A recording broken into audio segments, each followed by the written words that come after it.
अब मैं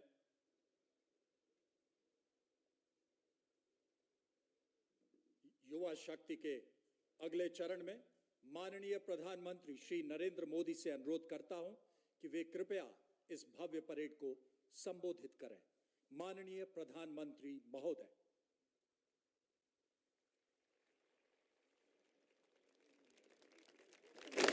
कार्यक्रम में उपस्थित देश के रक्षा मंत्री श्रीमान राजनाथ सिंह जी,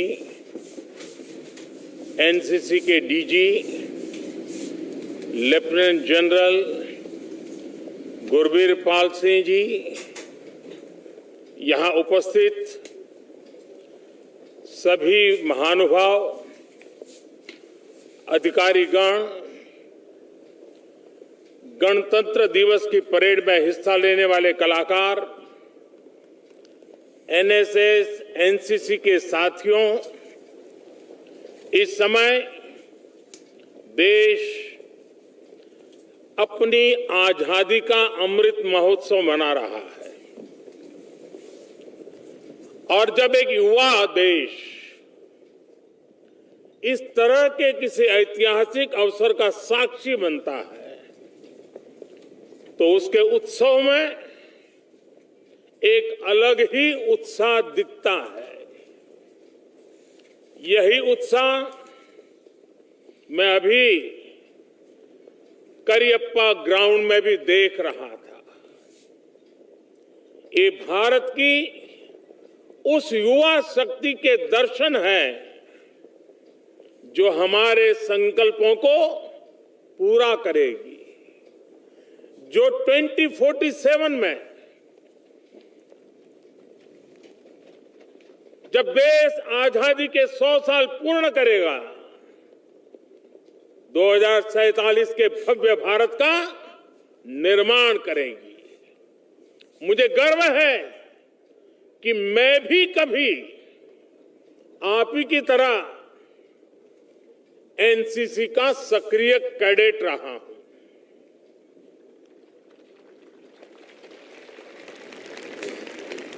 लेकिन जो सौभाग्य आपको मिला है वो मुझे नहीं मिला था। मुझे एनसीसी में जो ट्रेनिंग मिली, जो जानने सीखने का अवसर मिला, आज देश के प्रति अपनी जिम्मेदारियों के निर्वहन में मुझे उन संस्कारों से, उस ट्रेनिंग से असीम ताकत मिलती है। अभी कुछ ही समय पहले मुझे एनसीसी एलुमनाई का कार्ड भी मिला था। आज देश के प्रधानमंत्री के साथ साथ मैं उस नाते भी आपका साथी हूं, आपसे जुड़ा हूं। मैं एनसीसी के सभी पदाधिकारियों को और सभी फेलो कैडेट्स को इस अवसर पर सैल्यूट करता हूं। आज जिन कैडेट्स को पुरस्कार मिला है उन्हें भी मैं अपनी हार्दिक शुभकामनाएं देता हूं। आज महान स्वतंत्रता सेनानी, पंजाब केसरी लाला लाजपत राय जी की जयंती भी है। आज ही फील्ड मार्शल करियप्पा की भी जयंती है। राष्ट्र निर्माण में अहम भूमिका निभाने वाले देश के इन वीर सपूतों को मैं आदरपूर्वक नमन करता हूं। साथियों, आज जब देश नए संकल्पों के साथ आगे बढ़ रहा है, तब देश में एनसीसी को मजबूत करने के लिए भी हमारे प्रयास जारी है। इसके लिए देश में एक हाई लेवल रिव्यू कमेटी की स्थापना की गई है। पिछले 2 सालों में हमने देश के सीमावर्ती क्षेत्रों में 1 लाख नए कैडेट्स बनाए हैं। मुझे खुशी है कि एनसीसी कैडेट्स की ट्रेनिंग में सिमुलेशन जैसी आधुनिक टेक्नोलॉजी का इस्तेमाल भी बढ़ रहा है। हमारे एजुकेशन सिस्टम को एनसीसी से जोड़ने के लिए भी देश कई कदम उठा रहा है। पूरी तरह से सेल्फ फाइनेंसिंग स्कीम के तहत 1 लाख कैडेट्स का विस्तार देश की कॉलेजों में किया गया है। 1 लाख कैडेट्स को लेकर यही प्रयास अब स्कूलों में भी शुरू किया गया है। नई राष्ट्रीय शिक्षा नीति के तहत देश की 90 यूनिवर्सिटीज ने एनसीसी को इलेक्टिव सब्जेक्ट के रूप में भी शुरू किया है। मैं आज यहां बड़ी संख्या में गर्ल कैडेट्स को देख रहा हूं। ये देश के बदलते मिजाज का प्रतीक है। देश को आज आपके विशेष योगदान की जरूरत है। देश में आपके लिए आज अपार अवसर मौजूद है। अब देश की बेटियां सैनिक स्कूलों में एडमिशन ले रही है। सेना में महिलाओं को बड़ी जिम्मेदारियां मिल रही हैं। एयरफोर्स में देश की बेटियां फाइटर प्लेन उड़ा रही है। ऐसे में हमारा प्रयास होना चाहिए कि एनसीसी में भी ज्यादा से ज्यादा बेटियां शामिल हो। जिन बेटियों ने खुद एनसीसी ज्वाइन किया है, वो इसके लिए एक प्रेरणा बन सकती है। साथियों, देश के प्रसिद्ध कवि माखनलाल जी चतुर्वेदी की एक कविता, और उस कविता की पंक्तियों में उन्होंने कहा, भूखंड बिछा, भूखंड बिछा आकाश ओढ़, नए नोदक ले, मोदक प्रहार, ब्रह्मांड हथेली पर उछाल, अपने जीवन धन को निहार। ये पंक्तियां सामर्थ्य की पराकाष्ठा का वर्णन करती है। शक्ति ऐसी हो कि भूखंड को बिछा सके, आकाश को ओढ़ सके, ब्रह्मांड को हथेली पर उछाल सके। ताकत ऐसी हो कि कठिन से कठिन परिस्थिति का भी हंसकर डटकर मुकाबला कर सके। आज मां भारती भारत के युवाओं से यही आह्वान कर रही है, भूखंड बिछा, आकाश ओढ़, नए नोदक ले, मोदक प्रहार, ब्रह्मांड हथेली पर उछाल, अपने जीवन धन को निहार। आने वाले 25 साल का अमृतकाल देशभक्ति के ज्वार का है। और आज चुनौती इस बात की नहीं है कि दुनिया में कोई इसे स्वीकार करेगा या नहीं। आज महत्व इस बात का है कि जब दुनिया भारत को इतनी उम्मीदों के साथ देख रही है, इतने भरोसे के साथ देख रही है, तो भारत अपने प्रयासों में कहीं से भी कमजोर तो नहीं पड़ जाएगा। आज आजादी के अमृत महोत्सव में भारत ने जो संकल्प लिए हैं, जो अभियान शुरू किए हैं, वो निरंतर नई ऊर्जा पाते रहे। इसका बहुत बड़ा दायित्व हमारे देश के कोटि कोटि नौजवानों पर है। आज इस समय जितने भी युवक युवतियां एनसीसी में हैं, एनएसएस में हैं, उसमें से ज्यादातर इस शताब्दी में ही पैदा हुए हैं। आपको ही भारत को 2047 तक बड़े आन बान शान के साथ लेकर जाना है। इसलिए आपकी कोशिश है, आपके संकल्प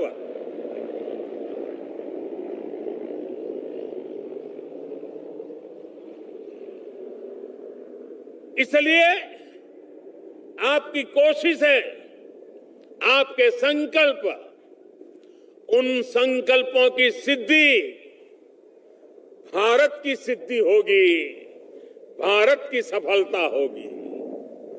राष्ट्रभक्ति से बड़ी कोई भक्ति नहीं होती, राष्ट्रहित से बड़ा कोई हित नहीं होता। देश को सर्वोपरि रखते हुए आप जो भी करेंगे वो देश के विकास में मदद करेगा।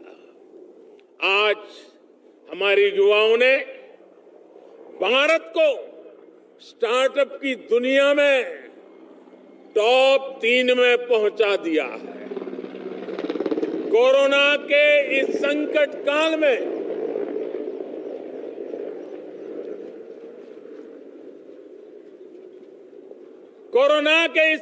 काल में जितने यूनिकॉर्न बने हैं वो भारत के युवाओं का शक्ति प्रदर्शन है। आप कल्पना कर सकते हैं 50 से ज्यादा यूनिकॉर्न कोरोना काल के दौरान अस्तित्व में आए हैं। और आपको तो पता ही होगा, एक एक यूनिकॉर्न, एक एक स्टार्टअप की पूंजी 7,500 करोड़ रुपए से ज्यादा है। ये क्षमता, ये सामर्थ्य बहुत बड़ा विश्वास जगाता है। और जानते हैं इसमें सबसे बड़ी बात क्या है? कि हजारों स्टार्टअप्स देश की किसी न किसी आवश्यकताओं को पूरा करने के लिए बने हैं। कोई कृषि क्षेत्र में नया कर रहा है, कोई सप्लाई चेन को सुधारने के लिए नया कर रहा है, कोई शिक्षा के क्षेत्र में बदलाव के लिए कुछ नया कर रहा है। इनमें देश के लिए कुछ करने का जज्बा है, कुछ कर गुजरने का जज्बा है। साथियों, जिस देश का युवा राष्ट्र प्रथम, नेशन फर्स्ट की सोच के साथ आगे बढ़ने लगता है, उसे कोई दुनिया की कोई ताकत रोक नहीं सकती है। आज खेल के मैदान में भारत की सफलता भी इसी का एक बड़ा उदाहरण है। खिलाड़ी की प्रतिभा, खिलाड़ी का संकल्प, उन सारी बातों का अपना महत्व है ही। खिलाड़ी के परिश्रम का भी बहुत महत्व है, लेकिन अब उसकी हार जीत के साथ 130 करोड़ देशवासी जुड़ जाते हैं। भारत का युवा किसी भी मैदान में किसी से टक्कर ले रहा है तो पूरा देश उसके पीछे एकजुट हो जाता है। खिलाड़ियों में भी ये भावना प्रबल है कि मैं पुरस्कार के लिए नहीं, अपने देश के लिए खेल रहा हूं। इसी भावना के साथ हर क्षेत्र में भारत के युवाओं को, देश की भावी पीढ़ी को आगे बढ़ाना है। साथियों, कोरोना के इस काल ने पूरी दुनिया को हम भारतीयों के अनुशासन, हम भारतीयों की समाज शक्ति का परिचय दिया है। अब जनता कर्फ्यू के दौरान पूरा देश कोरोना से लड़ने के लिए एकजुट हो गया तो पूरा विश्व हैरान हो गया था। कुछ लोग हमारे समाज को कोसते हैं, लेकिन इसी समाज ने दिखा दिया कि जब बात देश की हो तो उससे बढ़कर कुछ नहीं। जब सही दिशा मिले, सही उदाहरण मिले, तो हमारा देश कितना कुछ करके दिखाता है। ये उसका उदाहरण है। आप एनसीसी और एनएसएस के युवाओं ने भी कोरोना के इस संकट में अपने सेवाभाव से सभी का दिल जीता है। अब आपके ये भी दायित्व है कि जो कुछ आपने एनसीसी में सीखा है, वो सिर्फ जब यूनिफॉर्म पहना हो तभी काम में आए, ऐसा नहीं होता है। वो आपके पूरे जीवन में इसी तरह कैसे बना रहे, समय समय पर कैसे प्रकट होता रहे। आपको ये भी सोचना चाहिए कि एक कैडेट के तौर पर जो सीखा है उसका समाज को कैसे लाभ होगा। जैसे आप अगर किसी गांव में रहते हैं तो आप पता कर सकते हैं कि कहीं उस गांव में कोई विद्यार्थी स्कूल छोड़ करके ड्रॉप आउट तो नहीं है। आप उससे मिलेंगे, उसकी दिक्कतें समझेंगे, उसकी पढ़ाई फिर से शुरू हो इसके लिए प्रयास करेंगे, तो एनसीसी की भावना को आप आगे बढ़ाएंगे। अब स्वच्छता का अभियान को बढ़ावा देने के लिए भी अपने गांव, मोहल्ले, अपने शहर, कस्बे में अलग अलग टीमें बना सकते हैं, क्योंकि आपने यहां पर लीडरशिप के गुण सीखे हैं। अब उसको अप्लाई करना है समाज में। जिस तरह आपने समुद्री तटों की सफाई के लिए पुनीत सागर अभियान चलाया था, बहुत प्रशंसा पाई थी। वो एनसीसी के कार्यकाल के बाद भी जारी रहना चाहिए। जैसे आजकल देश में कैच द रेन, इसका एक जन आंदोलन चल रहा है। बारिश के पानी को हम कैसे बचाएं, जो हमारे तालाब है, जो झील है, उन्हें कैसे साफ रखें, इस दिशा में भी आप लोगों को जागरूक कर सकते हैं। साथियों, कि हम सब यहाँ आजादी की लड़ाई में पूर्व महात्मा गांधी ने देश के सामान्य मानवी को ऐसी ऐसी प्रवृत्तियों से जोड़ा था जिनसे लोगों की रोजी रोटी भी चलती थी, लेकिन साथ साथ देशभक्ति का आंदोलन भी गति पकड़ता था। जैसे कोई सूत काटने का काम करता था, कोई प्रौढ़ शिक्षा से जुड़ा था, कोई गौ पालन से जुड़ा होकर काम करता था, कोई स्वच्छता का काम करता था। इन सारे विषयों को गांधी जी ने आजादी के आंदोलन से जोड़ दिया था।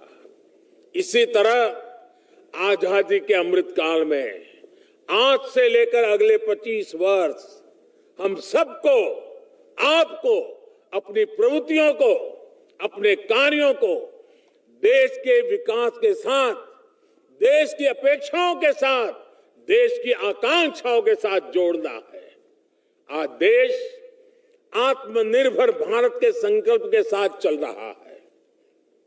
आप सभी युवा वोकल फॉर लोकल के अभियान में बहुत बड़ी भूमिका निभा सकते हैं।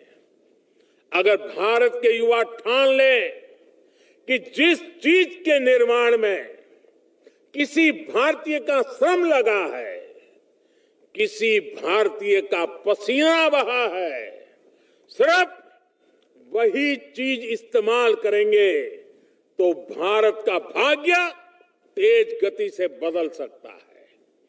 वोकल फॉर लोकल का मंत्र सीधे सीधे देश के युवाओं से भी जुड़ा हुआ है। जब लोग स्थानीय उत्पादों को खरीदेंगे तो स्थानीय उत्पादन भी बढ़ेगा, उसकी क्वालिटी भी इंप्रूव होती जाएगी। जब स्थानीय उत्पादन बढ़ेगा तो इस वजह से स्थानीय स्तर पर रोजगार के नए साधन भी बढ़ेंगे। साथियों, ये समय टेक्नोलॉजी और इनोवेशन का है। ये समय डिजिटल क्रांति का है। इस युग का अगर कोई नायक है तो वो आप मेरे सभी युवा साथी हैं। इसलिए बदलाव के इस दौर में बतौर कैडेट कई नई जिम्मेदारियां आपके पास है। आपको इस क्रांति में भारत को लीडर बनाने के लिए देश को अपना नेतृत्व देना है और साथ ही इसकी चुनौतियों का मुकाबला भी करना है। आज एक और डिजिटल टेक्नोलॉजी और इंफॉर्मेशन से जुड़ी अच्छी संभावनाएं हैं, तो दूसरी ओर मिस इन्फॉर्मेशन के खतरे भी हैं। हमारे देश का सामान्य मानवी किसी अफवाह का शिकार न हो, यह भी जरूरी है। एनसीसी कैडेट्स इसके लिए एक जागरूकता अभियान चला सकते हैं। एक और चैलेंज जो आज के युवाओं के सामने है वो है वर्चुअल और रियल लाइफ में बिगड़ता सामंजस्य। एनसीसी अपने कैडेट्स के लिए इस सामंजस्य की ट्रेनिंग के तरीके तैयार कर सकती है जो बाकी लोगों के लिए भी मददगार हो। साथियों, एक और विषय को मैं आपके सामने उठाना चाहता हूं। ये विषय है नशे का, ड्रग्स का। नशा हमारी युवा पीढ़ी को कितना बर्बाद करता है ये आप भली भांति जानते हैं। तो फिर जिस स्कूल कॉलेज में एनसीसी हो, एनएसएस हो, वहां पर ड्रग्स कैसे पहुंच सकती है? आप कैडेट के तौर पर खुद ड्रग्स से मुक्त रहें और साथ ही साथ अपने कैंपस को भी ड्रग्स से मुक्त रखें। आपके साथी जो एनसीसी, एनएसएस में नहीं है, उन्हें भी इस बुरी आदत को छोड़ने में मदद करिए। साथियों, देश के ऐसे ही सामूहिक प्रयासों को नई ऊर्जा देने के लिए कुछ वर्ष पहले एक पोर्टल भी शुरू किया गया था। ये पोर्टल है self for society. Self for लिखा हुआ है, सेल्फ फॉर सोसाइटी पोर्टल। इस पोर्टल पर अलग अलग व्यक्ति आकर, अलग अलग कंपनियां आकर, अलग अलग संगठन आकर समाज से सेवा के जो काम होते हैं उन कार्यों में वो सहयोग करते हैं। विशेषकर भारत की आईटी और टेक कंपनियों ने इस दिशा में बहुत अच्छा काम किया है। आज इससे 7,000 से ज्यादा संगठन और 2.25 लाख से ज्यादा लोग जुड़े हुए हैं जो कुछ न कुछ समाज सेवा में करते हैं। एनसीसी, एनएसएस के लाखों युवाओं को भी इस पोर्टल से जरूर जुड़ना चाहिए। भाइयों और बहनों, हमें एक और एनसीसी कैडेट का विस्तार करना है, तो दूसरी ओर कैडेट स्पिरिट को भी आगे बढ़ाना है। ये स्पिरिट जन जन तक पहुंचाना है, गांव गांव तक उसकी गूंज, ये हम सबका दायित्व है। और मैं समझता हूं इसमें एनसीसी एलुमनाई की बहुत बड़ी भूमिका है। एनसीसी एलुमनाई एसोसिएशन इस काम में एक ब्रिज की, एक नेटवर्क की भूमिका निभाएगा। चूंकि मैं खुद इस एसोसिएशन का सदस्य हूं, इसलिए मेरी देश विदेश में फैले सभी एलुमनाई साथियों से अपील है कि इस मिशन का सक्रिय हिस्सा बने, क्योंकि once a cadet always a cadet, once a cadet always a cadet. हम जहां कहीं भी है, जिस किसी क्षेत्र में अपनी सेवाएं दे रहे हैं, हमारे अनुभव देश और नई पीढ़ी के बहुत काम आ सकते हैं। हमारे अनुभव एक संगठन के रूप में एनसीसी को भी पहले से बेहतर बनाने का माध्यम बन सकते हैं। इससे एनसीसी की स्पिरिट और कर्तव्य की भावना का समाज में भी विस्तार होगा। मुझे पूरा भरोसा है आजादी के अमृत महोत्सव में हमारे ये प्रयास नए भारत के निर्माण की ऊर्जा बनेंगे और एनसीसी के कैडेट्स इसमें बहुत बड़ी भूमिका निभाएंगे। इसी विश्वास के साथ आप सभी का बहुत बहुत धन्यवाद। भारत माता की, भारत माता की।